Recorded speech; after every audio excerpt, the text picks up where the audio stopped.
So what does Anzac Day mean for us?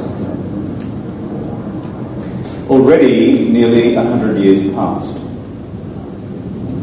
What does Anzac Day mean for Australia's future? And what does it mean for your future? Because you, as the young women and men of Australia, you are our future. Let's pause just for one moment to reflect. And in your mind's eye, in your imagination, reflect for a moment on what this community was like 100 years ago. Like today, this was a thriving community back then. And many of the public buildings and houses and shops that you see around this part of the world were there back then as well.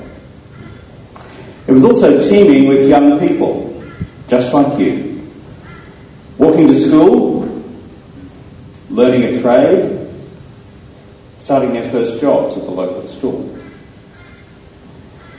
Picture yourself 100 years ago in 1913 as a young 17-year-old, and many of you are of that age today, full of hopes and dreams for your future, already with eyes on your first sweetheart. A year later, after a political thunderbolt on the other side of the world turned upside down, and your world was turned upside down with it. Because at 18, you're old enough to sign up. And all your mates are signing up. In fact, some are signing up at 17 and some are signing up at 16 and falsifying their ages. And the young women are enrolling as nurses to help tend the wounded on the other side of the world. Picture again the same scene, this same community 5 years later. In 1919, at the end of the war to end all wars. Hundreds of local lads here from Coorparoo, from Balmoral, from South Brisbane, from East Brisbane, simply did not come home. Hundreds. A little like the number that you see in this hall here today. Alive and full of hope and promise and opportunity, and now lying dead on the other side of the world. Tended still to this day in the fields of Anzac Cove, the fields of Flanders and the fields of France. Think also of the thousands who came home who were never the same again, with arms missing, with legs missing, with sometimes terrible facial injuries, and those whose memories were haunted by what they saw and what they heard on the battlefields of France and of Turkey.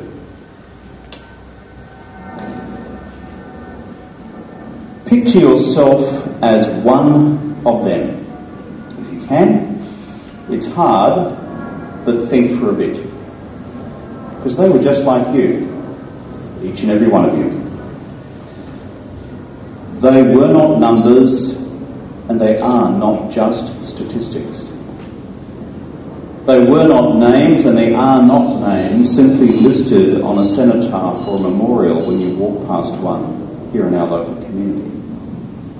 No, these were real young lives like each one of you folks here today. So the question for us this Anzac Day, as we ask ourselves, what does Anzac Day mean nearly 100 years on, is why? Why on earth did they do it? Why on earth did they do it? I would leave you with three simple thoughts as I try to enter the minds of young people 100 years ago.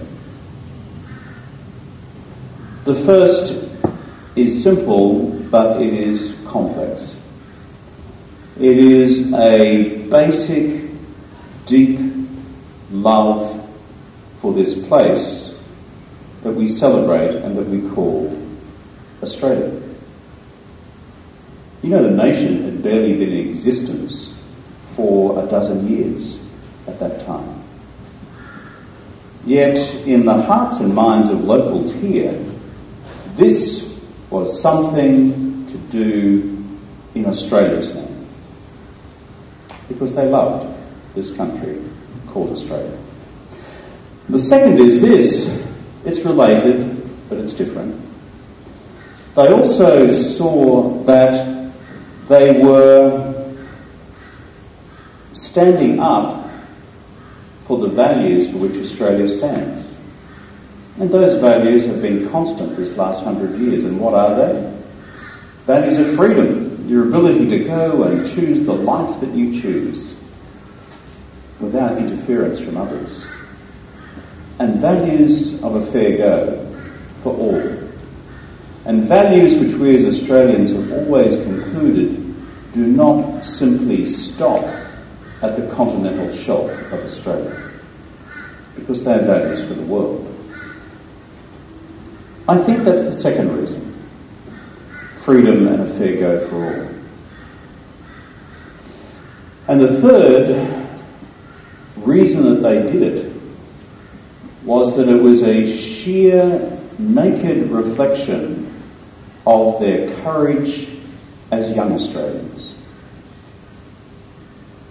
There's something quite raw about courage, physical courage, putting yourself in harm's way for others. The story that we were told this morning about the young man in Afghanistan who lost his legs. But sheer, naked courage, not to simply say in our heart of hearts and our minds of minds, yes, Australia, yes, the values for which Australia stands, and someone else can go and do the work. But no, adding that third and vital part, which is, and I too will stand in harm's way to defend Australia and the values for which it stands. I conclude with this. These are great values for you. They are great values for me. They are great values for all of us who call ourselves Australians.